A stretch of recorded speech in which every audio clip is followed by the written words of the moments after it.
All right. All right. Thanks. So let me take a moment to introduce myself and our staff. My name is Kelly Choi. I am the Director of Grants and Community Partnerships for ArtsFairfax. My pronouns are she, her, and I am here today with our grants manager, and I'll let her introduce herself too. Hi, everyone. I'm Nicole Pallison. I'm the grants manager here at Arts Fairfax, and my pronouns are also she, her. Thanks, Nicole. So, we are going to spend the next hour kind of talking through everything you should know about the Arts Fairfax Project Support Grant if you are considering applying. We will go into eligibility further in the conversation, more in depth, but I do want to say a few points at the start of the conversation because I do not want to waste anyone's time who is here and ultimately ineligible. So I will say that one, you must be a Fairfax County based arts organization. You either must have your nonprofit status or be applying with a fiscal sponsor who is a nonprofit. You may also apply if your organization has an arts division within the program that does some kind of arts programming. If you are none of those things, ultimately you will not be eligible for the grant.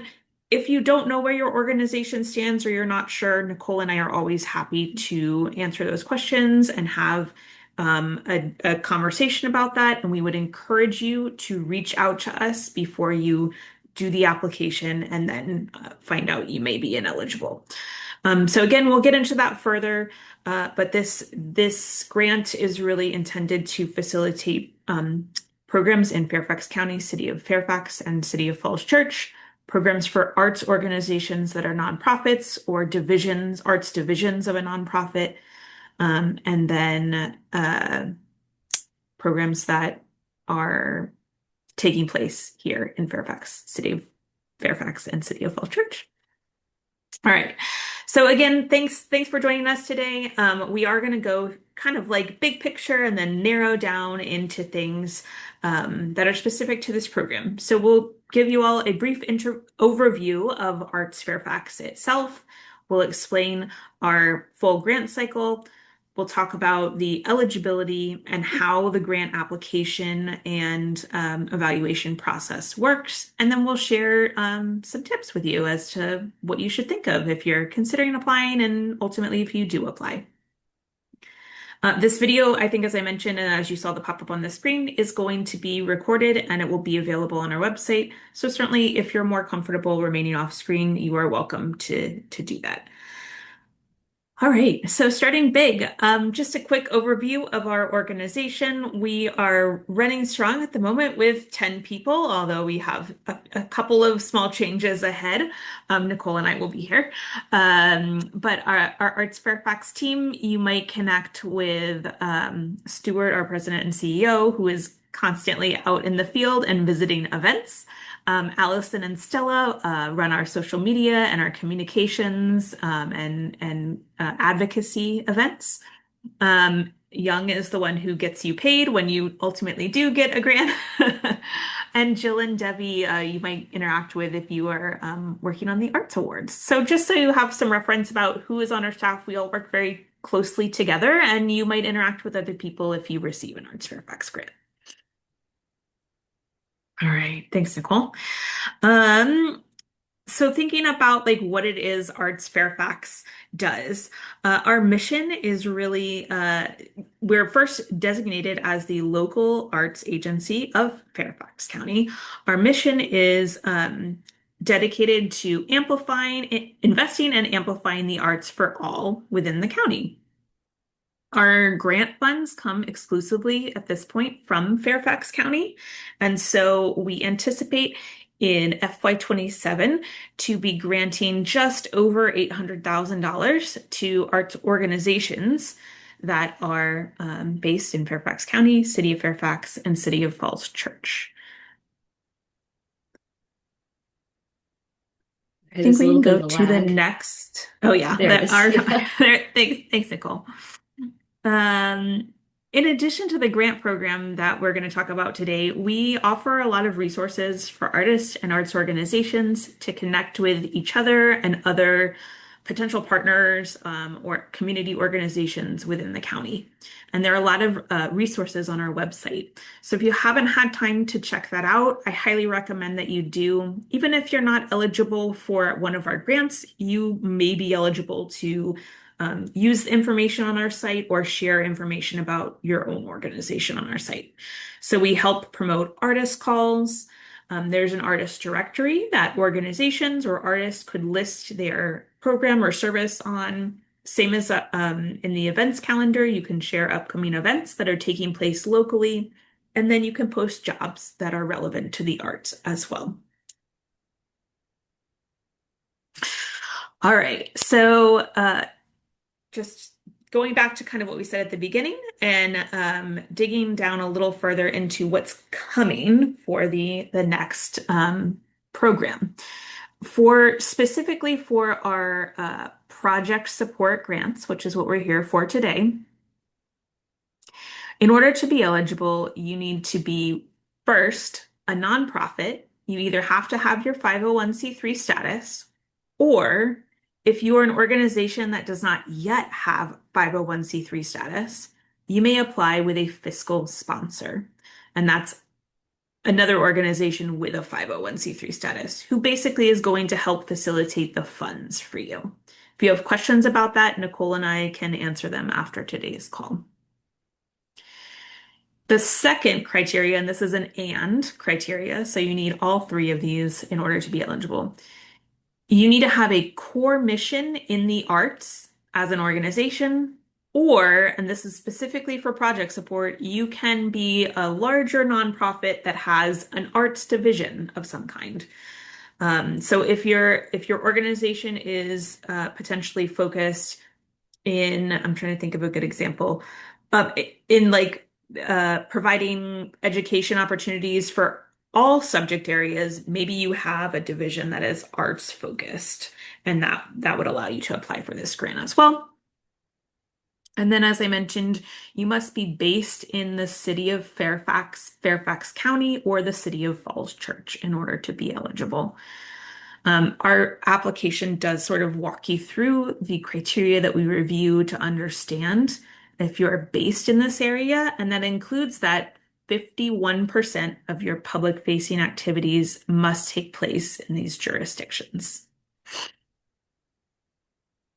And then we've also identified a few organizations who are not eligible for the funding. If you have received line item funding from the Commonwealth of Virginia, you're ineligible. If you are a Department of George Mason, if you are a nonprofit that's operating kind of like as a booster group or as a Friends of group, such as Friends of the Library or Friends of the Parks, you're not eligible because those groups are kind of associated with a different county entity that already exists. And then this opportunity is not available to individual artists. It is an organization grant. Cool. I think we can continue. Thank you. All right. So just for awareness on everybody on this call, we do have 3 grant programs that we offer each year at this moment. I anticipate all these 3 programs will be offered in FY27. We have already closed our FY27 operating support grant program, and that panel is meeting next week. We are currently have that project support grant program. The application's open. That's what we're here talking about today. And then we also offer a ticket and participation subsidy grant. I anticipate that program will open again on August 1st.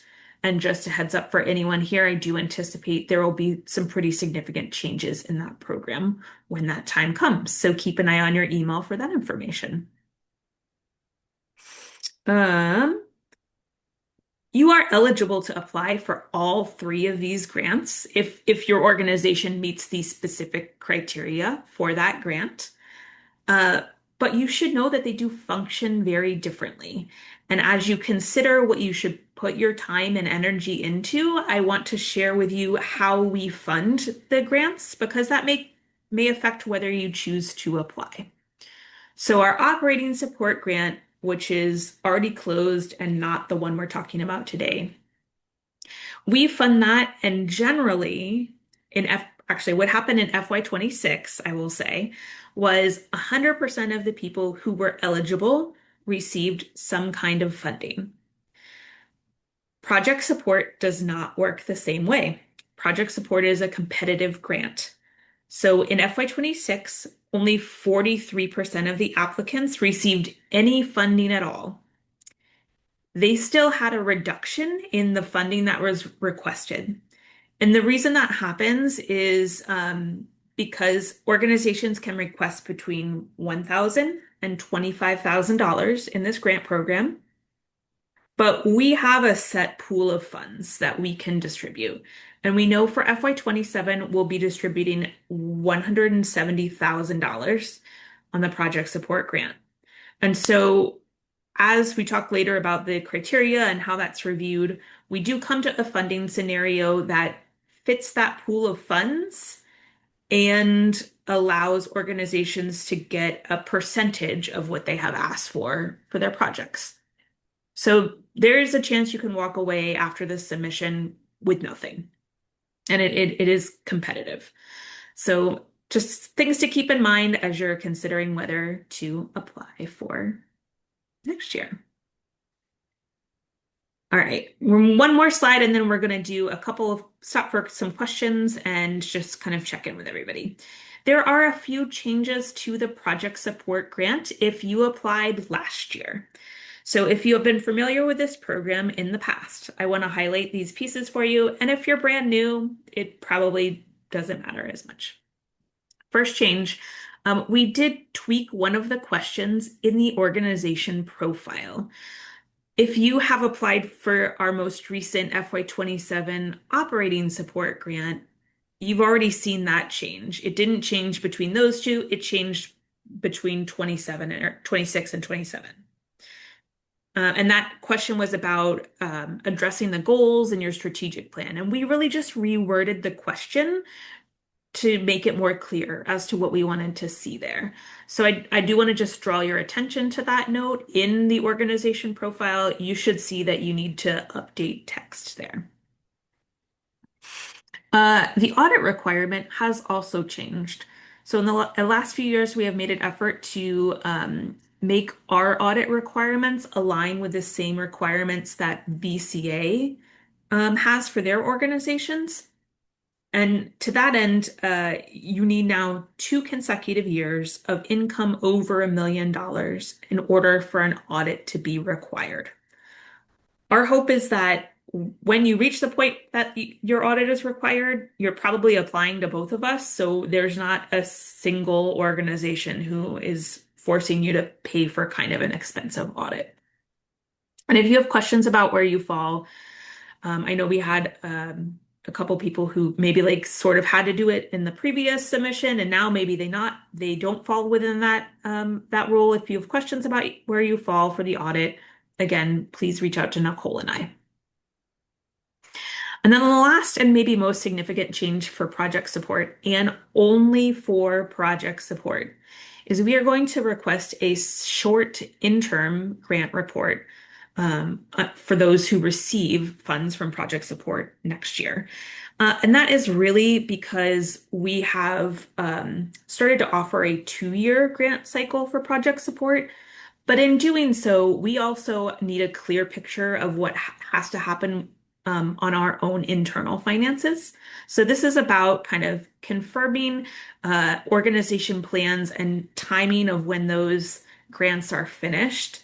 And so it will be very short. It will be 3 questions, probably 2 of which will be multiple choice and 1 of which will be an optional narrative. So it is hopefully quite an easy lift, but gets us the financial information that we need to make sure that we're managing our own funds correctly.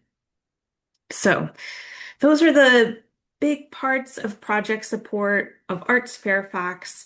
I want to pause for a moment and allow anybody to, if you like, put questions in the chat if you want to unmute yourself, you can unmute yourself to ask questions too. And in a moment, I'm going to let Nicole take over and she will talk through more specific parts of the grant, where to find information on our website, and how to work through the application itself in Submittable. So we'll give it a minute here for any questions. Um, Again, you're welcome to unmute yourself or put something in the chat if you like. Hi, this is Shirley Chen. I'm pretty new. Yeah, I'm still a little confused. What's the difference between operational grant and the project grant? I'm from That's a the Northern Virginia Asian Chorus Group. That's a really good question. I appreciate you asking. Um, Operating support, which has already closed, that was our application that was due in April. But operating support is very general, and it's just it. Nicole likes to call it the keep the lights on money. It does not have to be tied to a specific experience that your organization does, or an event or anything like that. It is broad support for your organization to continue existing. Project support does have to be tied to something specific, and Nicole's going to kind of work through that in a minute as we look at the information on the website and in the guidelines. But you are going to want to identify a specific project that is happening in your organization, and that might be a concert that you're doing. It might be a guest artist that you want to have. There's a couple different categories that you can choose from, but it is going to be a like a limited scope of your work, if that makes sense. I see. We are going to um, join the chorus festival in Italy in October. I'm not sure Mm. if that can count. It would not cannot, because it is unfortunately. outside of Yeah. Fairfax But County. you have added another great question. So when we look at projects, when we look at operating support, we know that sometimes you do things inside of Fairfax County, and occasionally you might go out of Fairfax County, and that's okay. When we talk about project support grant, this project must take place in In Fairfax fact, County, the got city of it. Fairfax, or the city of Falls Church. It also needs to have a public facing component to it. And to that point, if you're doing arts education and you're in a school, that's considered public facing. But I think, a previous applicant had tried to apply um, to get funds for a commission with their organization. But at no point was that commission, during the scope of the project, the commission wasn't going to be finished and performed. So there was no way for the public to engage in that particular project. And so that is a really important piece that needs to be included as well. We're gonna Good have question so our far. 10 years anniversary performance in Capitol Hall, Yeah, that September. potentially that is something you could turn into a project. I think I'm going to let Nicole sort of walk you through the categories. And I think what you need to do then is start seeing, does this fit into a category of a project that potentially would work well. Thank you. And then, Yeah, yeah. yeah. I also had a question. Are the eligibility guidelines the same for both operating and project support? Okay, great. Yeah, at the Yeah, organizational level, the requirements are the same about being a 501(c)(3) or applying with a fiscal sponsor, being established in Fairfax County, City of Fairfax, or City of Falls Church. And I'll talk more about how we determine that. And that aside from the project occurring in Fairfax County, overall, the organization's activities must be 51% or more occurring in Fairfax County, City of Fairfax, or City of Falls Church. So yeah, that's Got it. essentially the same organizational level eligibility. Oh, okay, great. Thank you. Yeah. Goalie, I saw you raise your hand, but you're muted, so I cannot hear you. And she maybe is also Frozen, frozen. maybe. Yeah. We'll come back. Carla, you unmuted yourself? I did. Thank you. Yeah, Good go afternoon, ahead. ladies. Just want to confirm, I am with Reston chapter of the Links Incorporated, and we have a arts facet within our organization. I think I heard you say that if you had an arts component, you were still eligible. Yeah, potentially. And I'm sorry, I'm not familiar with your organization, so I would love to talk to you more individually. Mhm. Um, s- it would be like an arts division of some, but basically, if you're a nonprofit and there's an arts division in there, then yes, that should be something that you would be eligible for. Perfect. But we'll talk more about it. But yes, that's Sounds exactly great. my question. Yeah, Perfect. Thank you. absolutely. Goalie, hello. Okay, can you hear me now? Yes, we can. Okay, hi, thank you, Nicole and Kelly. First of all, my name is Goli Kaviani. I'm from the Iranian American Community Center. Nice to see everyone. And just to let everyone know, that it was my first time applying for the operations grant with ArtsFairfax. Your websites, your team, you are amazing. You really helped out, and I encourage everyone to Thank you. apply for the grants. It was wonderful working with you. I have a specific question. One of the projects we want to work on is a 3,000-year-old art that we want to from Iran that we want to introduce to the region or to the country. Is going to be the first one of its kind. Do you recommend we do a single project? Can we introduce a single project and make the plans for it? Or would you recommend for grants to address multiple projects? For this, definitely focus on one thing, and that doesn't necessarily need to be a singular event. It may be something that you accomplish over the entire course of the grant, or even over, as Kelly was mentioning, this project support grant can have a 2-year long timeline. So for example, perhaps if you're working with schools, it sometimes takes some time to get that scheduling onboarded and get those programs, which maybe have multiple impressions, up and running. So as Kelly was describing the contrast between operating support, that sort of general money that can support many different facets of the organization, if you have a focused project, and I'll talk more about like some examples of projects or things that fit into different categories. If you have a focused project, that's especially something that's considered a stretch for your organization, something that would typically be beyond your typical operational or financial scope. That's a perfect spot for project support. Okay, thank you. Any other questions before I take the mic from Kelly? And because it sounds like it's a good time to also start diving into some of these details that might answer some questions as well. I know. And I'll add to, even like Goli said, Nicole and I like the questions, so please don't hesitate to reach out as you're working through this. We'd rather have questions now than have to sort of break your heart later. So That's ask true. us questions, and we're here for that. And Nicole will keep talking. Yeah. Kelly, if you don't mind keeping an eye on the chat in case I miss any additional questions while I'm getting set up over here. Great. So if I've done it correctly, eventually you should see our website. It's coming slowly. It's coming. It's thinking about it. There it is. Okay. Hopefully you can see our website now. Kelly, can I get like a thumbs up if it's showing up? All right, cool. Yeah. This is the Project Support Grant website. So you can get to it from our main grants page. It's also linked pretty much everywhere in the application. But this is your homepage for finding all the information that you'll need for the full cycle of the grant. From the time you begin to prepare your application all the way through the award period. Sorry, just a moment. I've got about 85 windows open and I need the right one. Okay.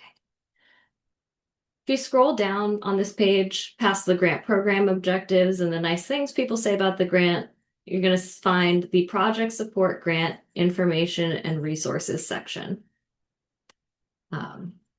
This looks like a Rolodex or like the tabs in a recipe book, and each little tab that you can click on, dates and deadlines, information session, these are all chronological. So you kind of start with the information that you need first, and then as you click from the tabs from left to right, you'll learn more information as you go down the timeline.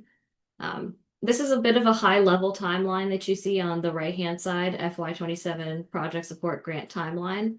But we'll cover what happens in each of these steps in detail as we go through each of the tabs, informational tabs on the website.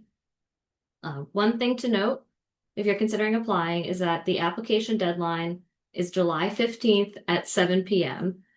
This deadline is absolute. There are no exceptions or extensions. So we encourage everyone to begin early, ask questions early, start uploading things early. It's always heartbreaking when someone's scrambling at the last 10 minutes of the grant window and something just freezes and hangs and then they're not able to submit a complete application. So always begin early and get started and get questions out of the way beforehand. Then, sorry, I'm all over the place on my timeline. Okay, so that's the application deadline at 7 p.m. Immediately after applications are submitted, the staff, so Kelly and I, begin to review for eligibility and completeness. So that's what Kelly was talking about. If you ask us questions in advance, you don't have to do all this work. And then as we review for eligibility, maybe find out later that you were not eligible. But that's what we're doing. We're looking to make sure things are complete, that forms have been filled out entirely and that they're correct. And so at that point, we may reach out to you to ask you questions or to get clarification about different aspects of the program or to seek updated materials if there's something that's a little misaligned.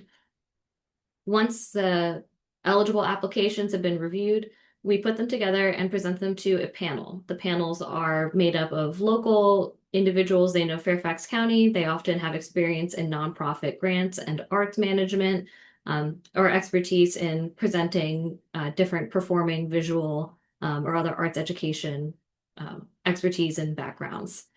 And so all of those applications will be reviewed and scored by the panelists. The panels will then get together in person in our office, and then we live stream a panel conversation. That's what's coming next week for those who completed operating support. Here for project support, that panel review will be live streamed on August 26th and 27th. You'll be notified in advance which day and what order you're going to be in so that you can schedule time to view your panel discussion or to look at other people's as well, because sometimes that's interesting.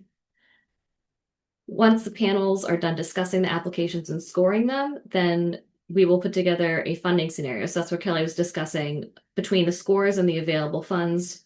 Oftentimes, that's the point at which that we will need to determine what across the board cuts need to be made to fit the awarded applications with the award pool that we have. But when we assemble that funding scenario, it then goes in front of our grants committee and then finally in front of our board of directors. And so then in October is when you would expect to hear from ArtsFairfax about your award for the project support grant. We do have the interim report. The date for that is not currently in this calendar just yet because the interim report is still a little bit new. But when you receive your award, we will tell you information about the interim report and how that's going to be distributed and when it's due. But if you're familiar at all with project support or an applicant to operating support, we also have a final report for project support, and that's due in August. And unlike the VCA grants, it's not in two parts, it's all in one part. It covers both reporting on your artistic activities and also any financial elements as well. So it's not a two-step process like it is for some of the VCA grants. So this is a quick snapshot right here on this dates and deadlines tab. On the information session tab, this is where you'll find in about a week, this video will replace this link to register for the information session so that you or anyone in your organization who is helping you prepare this application can view this entire conversation we're having today. This is also where you'll find a place to RSVP for a work session. We are going to have one in-person work session that is optional. So once you get started on the application, you may run into questions or roadblocks that are specific to your organization and your application this year. This would be a great time to register for this, bring all those materials, and you can sit down in person with Kelly and I, and we'll answer your specific questions about your organization's application for this year. You can also do that. You can pick up the phone and call us or send us an email anytime. But this is a dedicated in-person work session if that's like kind of how you want to meet. If working in person is better for you. So this link will be down here. If you click register for the work session, it will give you the information that you need for that meeting. I think it's the afternoon of Tuesday, June 30th. This is the best tab on this webpage. It's the guidelines and eligibility tab. You'll hopefully find yourself returning to this one a lot. The project support grants are meant to support these activities that would not normally be part of your organization's usual activities. And you can find out sort of more about this as we click. We are going to return to the grant guidelines, and I'm going to step through as much of the eligibility and project elements of this as I can. But if you click this link to view the FY27 project support grant guidelines, you can view this in your browser or download it and save it and reference it offline. There's also a few examples in here, some of these things that we were discussing about, well, what is a project? What does it mean if you're looking for something that would normally be part of your organization's usual activities? There's just a couple of examples here, but your project is not limited to this. We define project really, really broadly so that it can meet your organization's opportunity sort of where it is. But these are just a couple of the examples of things that would fall into the 4 grant subcategories of arts and education, opportunity, partnerships, and arts access.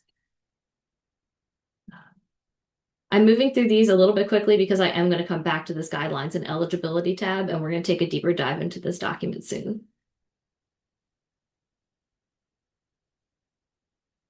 After you're done with your application and looking at the guidelines and eligibility, the application and templates tab is also going to be really helpful for you. From here, you can download Word document copies of the project support application and the organization profile for grant applicants. We encourage you to do this because working in Submittable, whether you're alone or with friends, can be challenging sometimes. So we often recommend that you download this, maybe put it in a shared drive, a Google Drive, a OneDrive, however your organization may collaborate together. It gives you a chance to work and save offline in a little bit more of a stable space. And then you can move the text from that document into Submittable, but the application must be completed and submitted through our Submittable system, which I'll show you in a moment. The Submittable application also references a few required downloaded documents. One is the project schedule table, and the other is a project support financials table. This is a budget that's focused on the expected income and expenses of your specific project.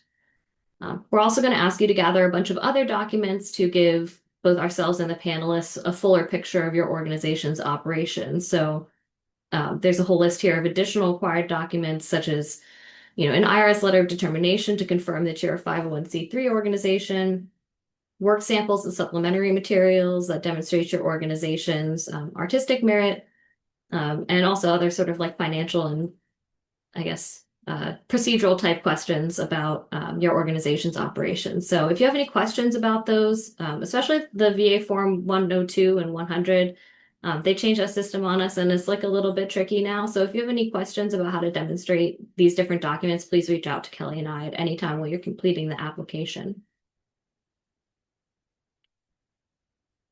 We also have a few applicant resources, some extra things if you find yourself stuck or you need a little inspiration. We have the list of recent recipients, so if you're curious about which projects were recently funded, again, if you're looking for inspiration or what might a project be, you could look at who received funding last year. There's 43% of applicants who successfully got some funding. We also pulled a handful of application answers that either staff or panelists responded positively to. So if you're finding yourself stuck on a question, you can see how somebody else answered it. That might give you a little bit of inspiration as well. We also have some other supplementary materials like instructions for accessing the application online and navigating Submittable, and also how to update your organization profile if you already have one. If you're a new organization, you're going to need to make one brand new. But if you're a returning organization at all since FY24, you probably have an organization profile with us, and you may choose to update it if there's things about your organization, like your mission, for example, that haven't changed.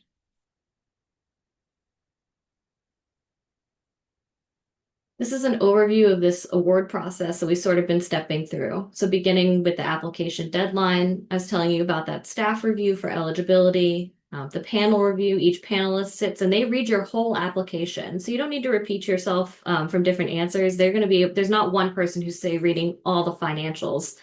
Every panelist reads the entire application if they've been assigned to you. The panelists will get together and have this live stream conversation. In that conversation, you can see and hear them, but they can't see or hear you.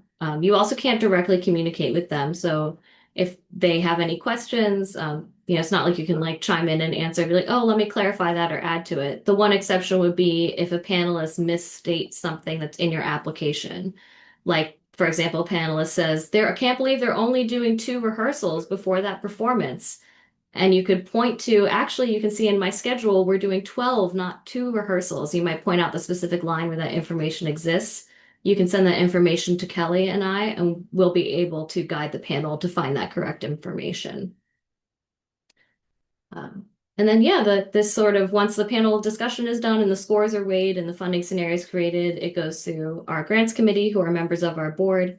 Then the grants committee's recommendation is brought before the board of directors. Usually they are very happy to hear from the grants committee and all of their hard work. And then at that point, the award notifications will go out again. Usually that's typically in early October. Okay. I'm going to take a pause here because I'm going to do what I said I was going to do and go back to that guidelines and eligibility document. And we're really going to get into the nitty-gritty with the time I have remaining. But since I've gone through some more of these details, I wanted to check to see if anyone has other questions. Can't see the chat, so.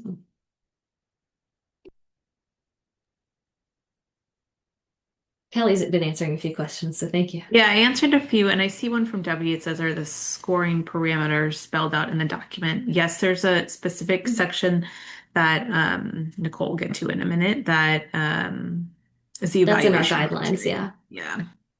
I have another quick question. You said we can sit and watch the other applicants when they get scored. How do we find out their schedule? Well, so let's say you're being reviewed on August 26th.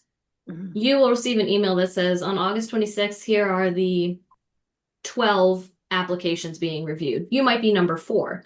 So you tune in, sometime in the first hour, but if you see another group, you're like, oh, I'm curious about what they've done. You can just stay on a little longer or tune in a little earlier. So yeah, you'll see everybody who's on your day.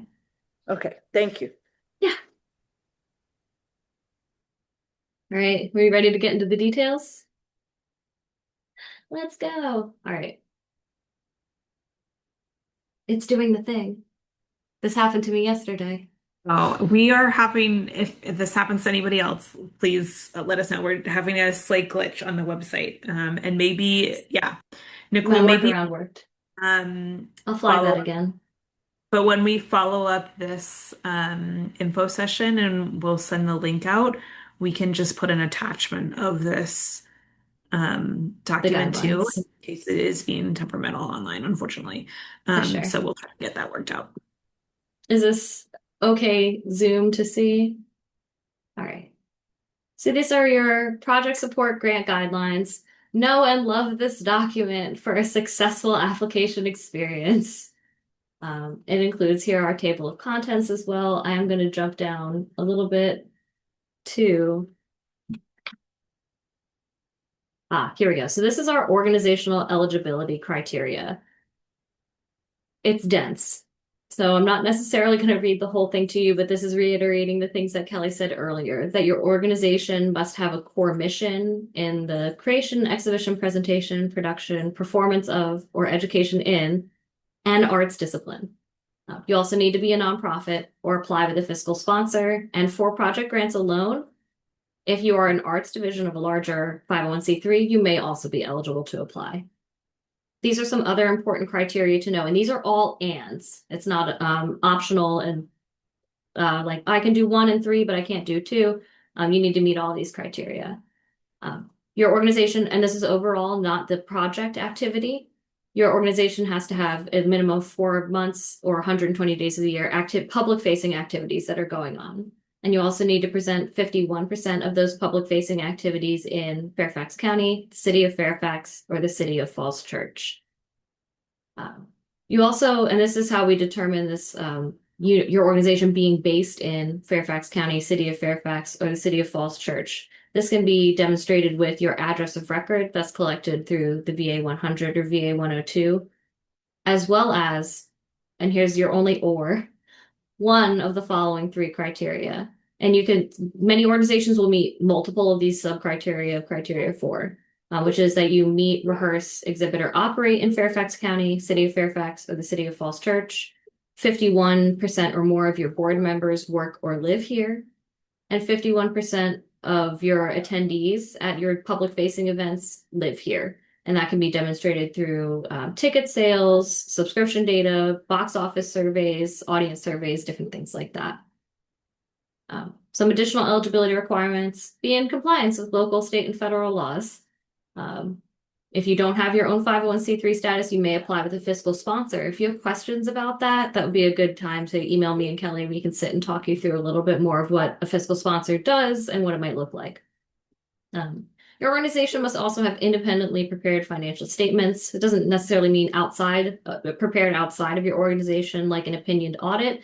It just means that, especially if you're a division of a larger arts organization, that you're able to produce financials that describes that arts division aspect rather than the entire organization.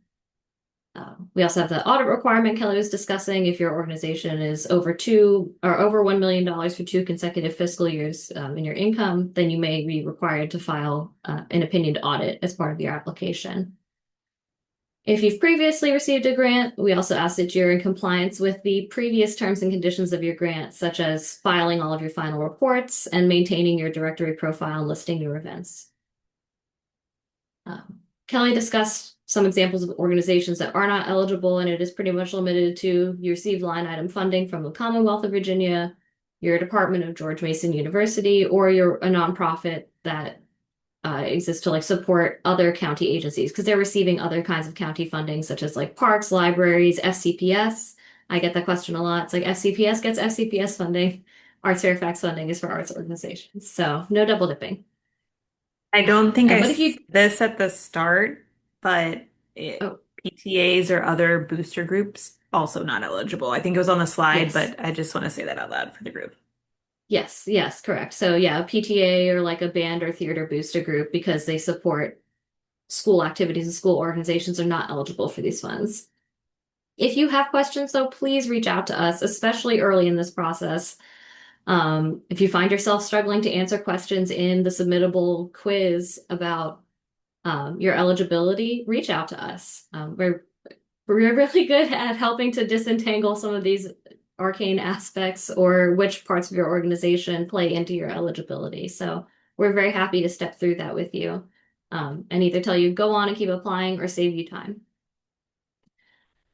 Some other things to know about this grant is that it has to, again, support activities, programs, or projects that occur here in Fairfax County, the City of Fairfax, or City of Falls Church. We're also going to be looking for quality leadership or management to make sure that your project is going to be successful and that your project should occur within the grant period dates of July 1st, 2026 and June 30, 2027.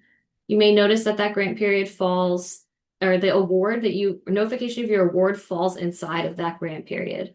So aspects of the project may already have begun before you hear about the determination of ArtsFairfax funding. But if you do need a 2-year grant period, if the activities of a particular project seem like they're going to stretch beyond that June 30, 2027 cutoff, there's a part of the application where you can indicate that and describe the need for that extended timeline. Okay. I'm running a little bit behind, so sorry, I feel myself talking fast, so if you need me to slow down, please let me know. I think we're doing good. Okay. Yeah. There's some standard restrictions around grants funding, project support, and I think for the most part, operating support grants also cannot be used for fundraising activities, construction, political advocacy, activities that aren't open to the general public, retiring debt, costs that were incurred on a project before the grant period of July 1, 2026, proselytizing or faith-based activities, or re-granting, such as, taking the ArtsFairfax Project Grant Award and then turning it into a scholarship that immediately goes out of your organization. Re-granting is a word that's like, I could think more in the arts admin side of things, but the most common way that I see it happening is often in the form of scholarships. So if scholarship is an aspect of your project, we should probably talk a little bit about how that the request for that funding may happen in the overall project. And then just again, to draw attention to that asterisk, when we say open to the general public, if you're working in schools, especially if you're in that arts and education project, if you're in public schools, then you're considered working with the general public, even if, any random person off the street couldn't come attend your program. Kelly, I saw you unmute, and so I wanted to give you a chance to chime in. That's okay. Keep going. We don't need to get in the weeds. I'm good. Okay.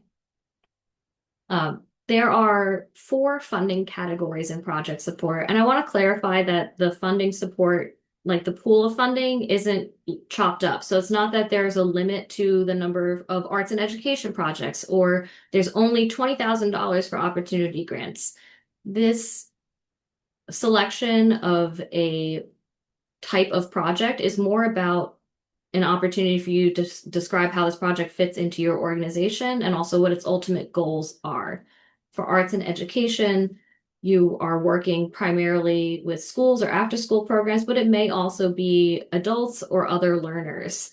Anything that has to do with arts education and increasing participation in that way. An opportunity grant is the one that would provide your organization with resources to do something atypical, out of the ordinary, some sort of stretch or reach. Maybe you'd like to commission a work for public performance in the grant period. Or your organization wants to bring in, maybe you have a master choreographer who could come from New York City and work with your organization for a particular performance. That might be an example of an opportunity grant, something that's beyond your typical operations.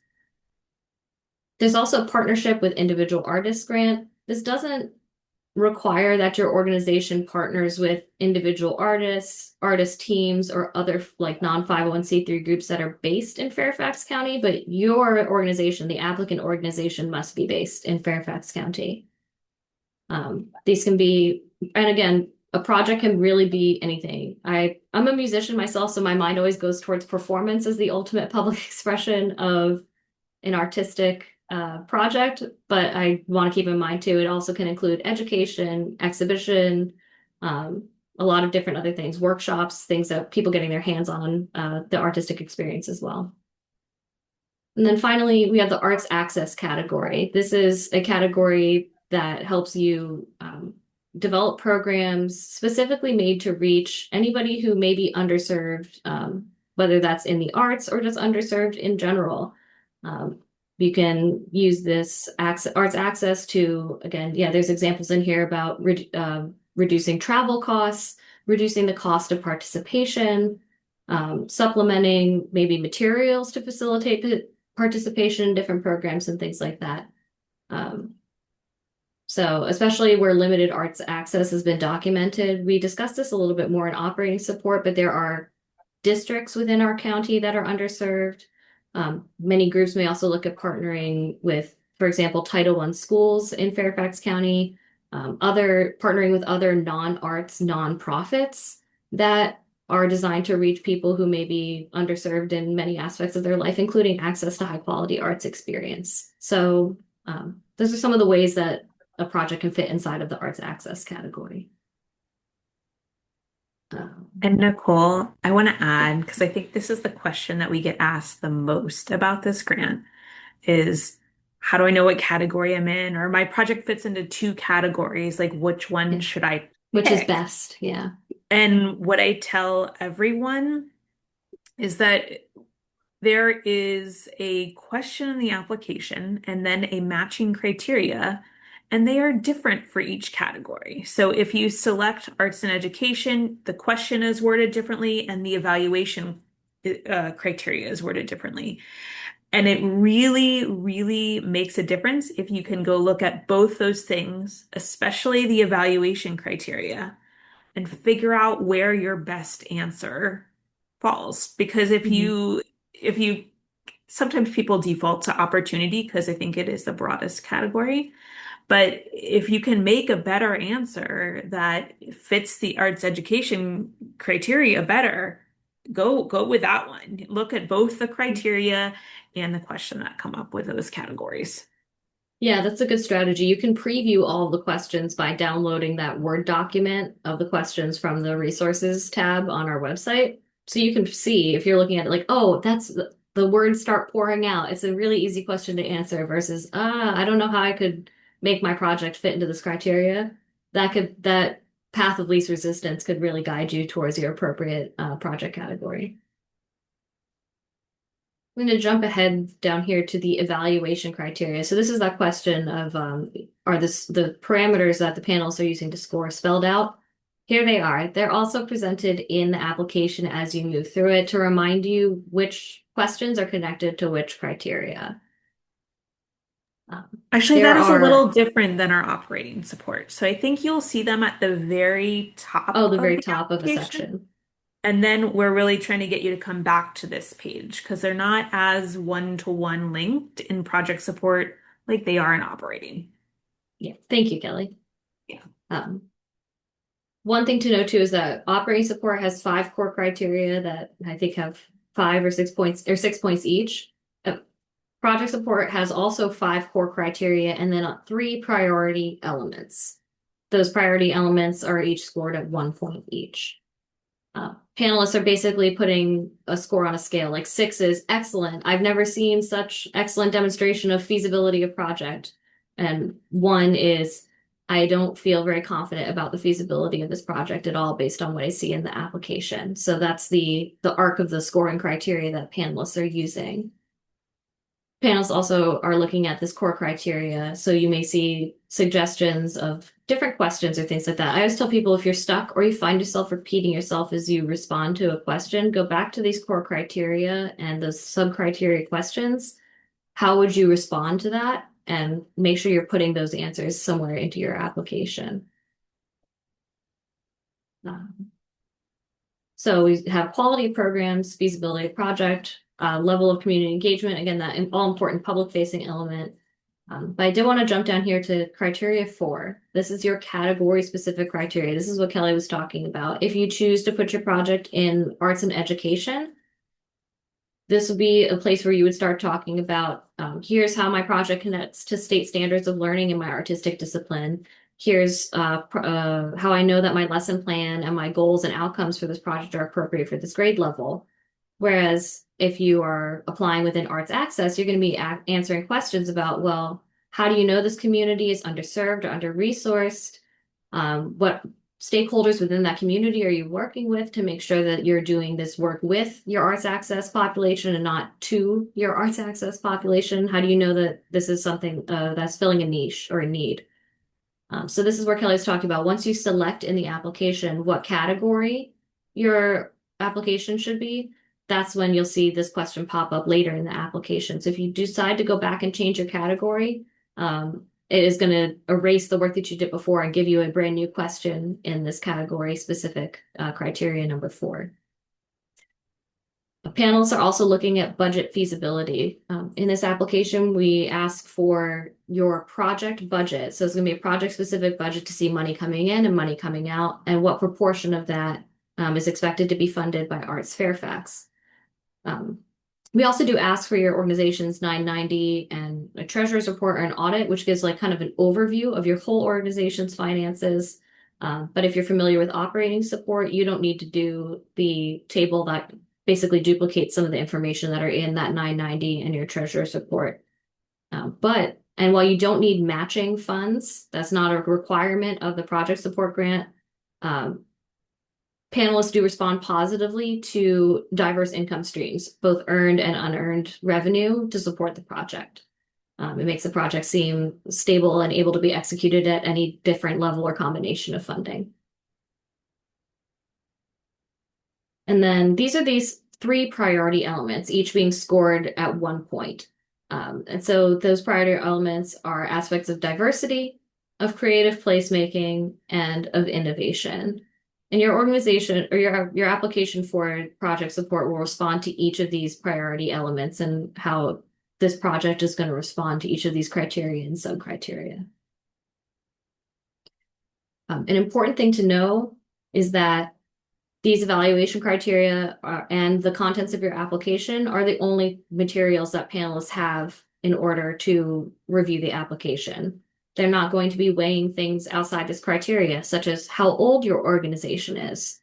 But they're also not going to know things like the contents of your previous project support applications, for better or for worse. So if you say, like, in the previous year, you're going to want to describe what happened in a previous year because the panelist is not going to have any information about what occurred in that previous period.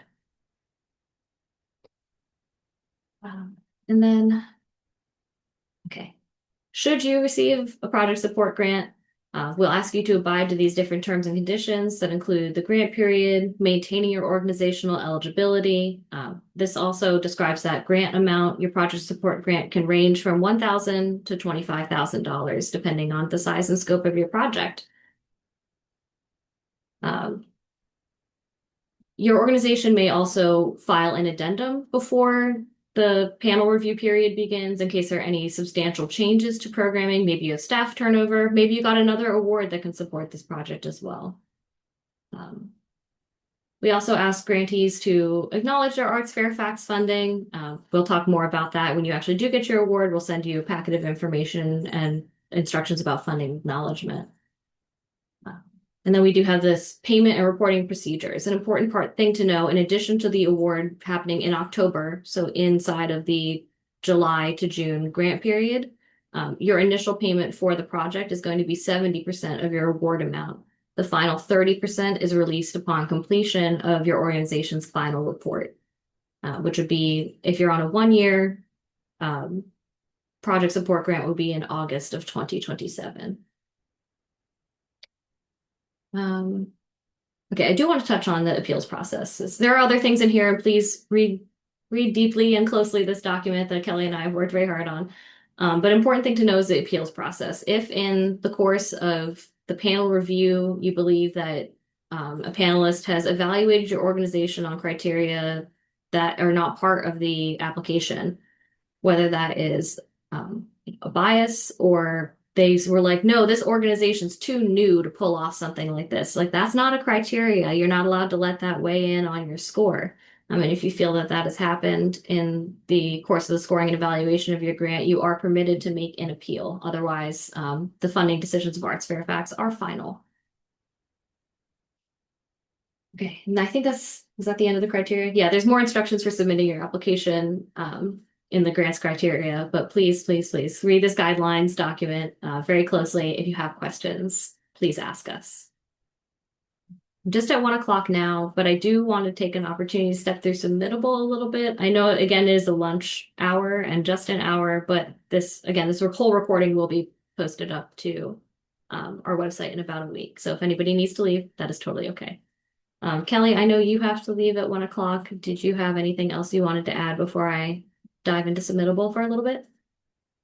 No, we will also have a little bit more of a Submittable tutorial that comes on that webpage where our info session is.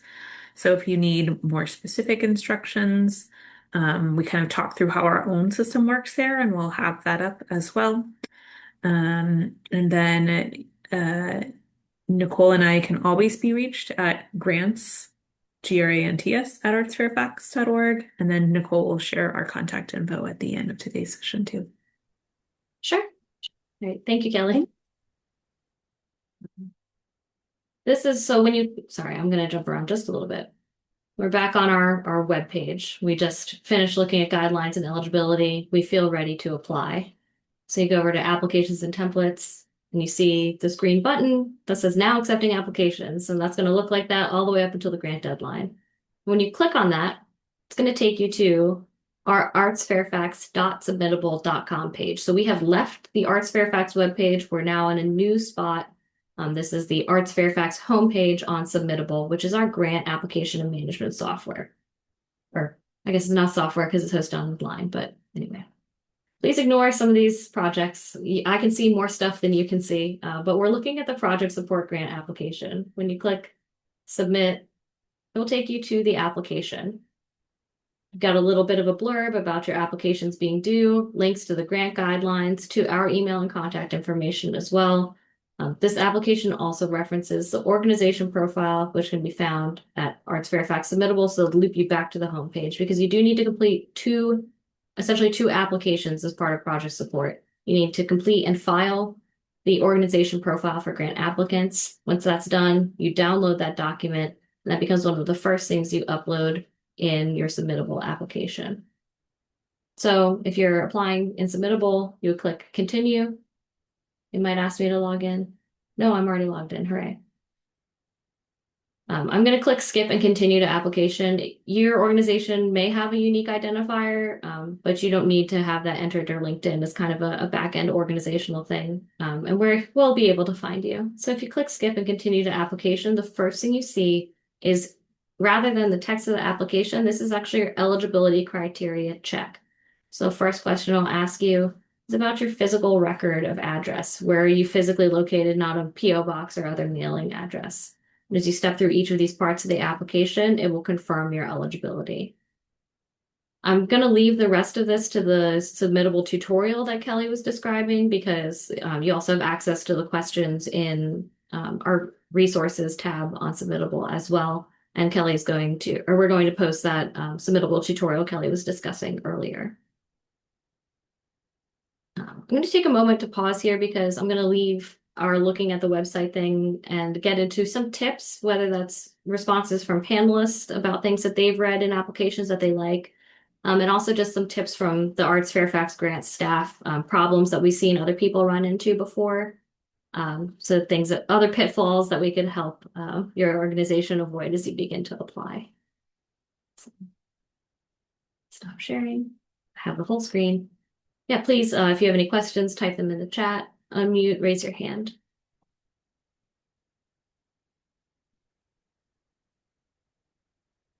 Forgive me while I move windows around.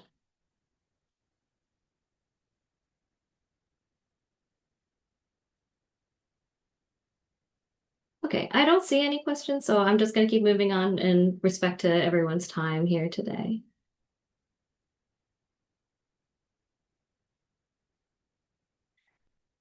These are some insights from some of our panelists, things that they've shared that they respond really positively to when they're looking at sort of applications as a whole group. Each application is evaluated on its own, but these are some things that have made these applications that stand alone stand out. Applications that use data to tell storytelling. So great anecdotes are really great, but if you have data that support that impact, you say, my organization and my programming has such good impact in my community. How can you demonstrate that? You might talk about my audience increased, by how much and measured in which ways. Applications that also make a good case for meeting the unique needs and interests of your community also make the biggest impression. If you're able to very clearly describe your community, define who you serve and how you know that you're reaching them, that makes for a strong application. Demographic data is also very powerful.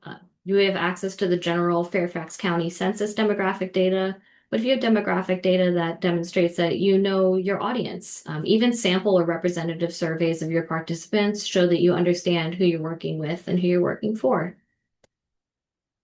It's also helpful to share details about strategic priorities, especially in regard to a project. Don't reach just to reach. How does this expanded project, this opportunity, this arts and education project, how does this fit into your organization's mission? And how does it fit into your organization's 3 goals for FY27 or your further strategic plan, your 3, 5, 10-year plan as an organization? And when it comes to finances, as I mentioned earlier, panelists are on the lookout for diverse revenue streams, sustainable and balanced streams of earned and unearned income, such as tickets or donations, that are appropriate for your organization's size and your operations.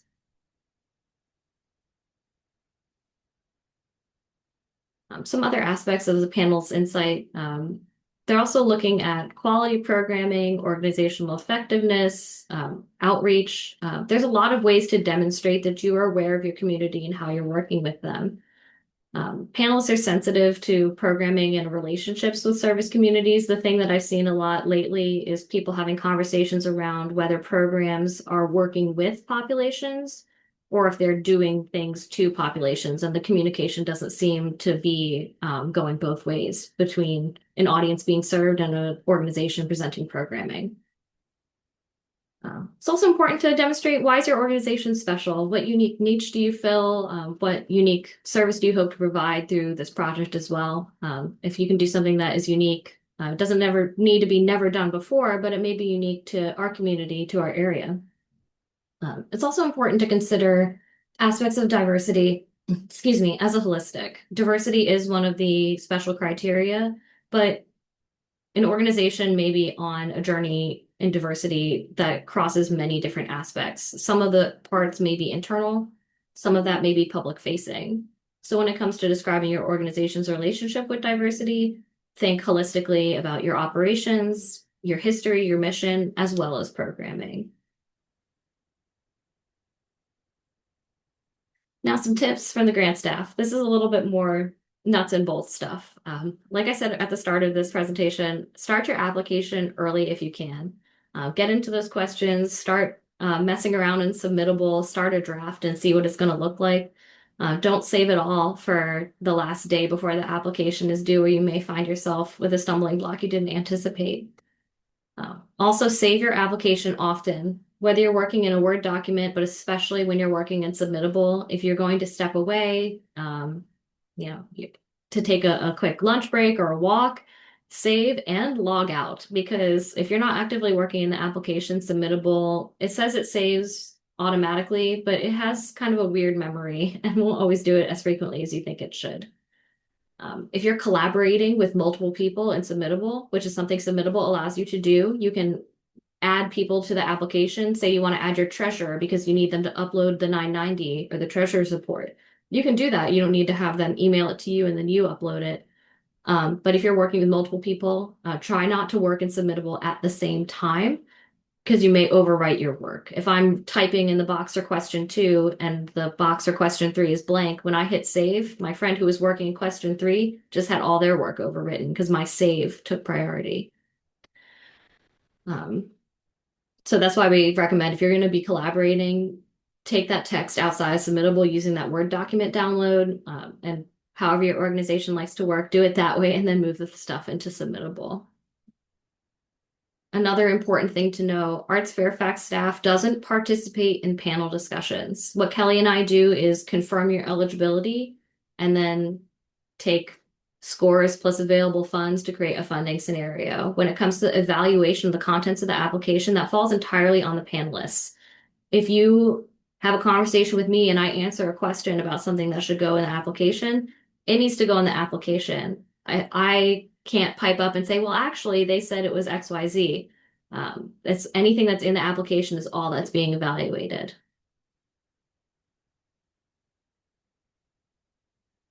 Some basic sort of mechanics things. While spelling, grammar, and mechanics is not a criteria, it does help clearly communicate your ideas. So do your best to write clearly and concisely.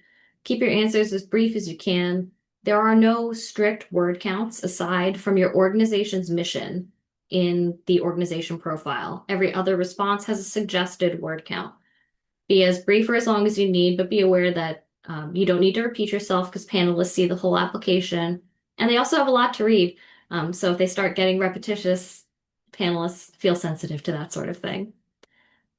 Do your best to avoid jargon and define acronyms at their first use, even things like FCPS or GMU. We know that's Fairfax County Public Schools and George Mason University, but sometimes our panelists come from outside the county, so they may not be aware of some of the ins and outs of the partners. So do your best to avoid the jargon and spell out those acronyms. Another thing to do, just checking things. Make sure your contact information is correct and up to date. When I email the grant contact, I need to make sure that I'm reaching somebody who can answer questions about the grant application. And make sure that financial information in the narrative and financial information in the tables and other financial documents line up. If you say you're requesting $15,000 in funding, but then your financial table budget says you're requesting 20, we're not sure what to do with that gap of $5,000, for example. So just make sure that all the parts of the application read together and agree with each other.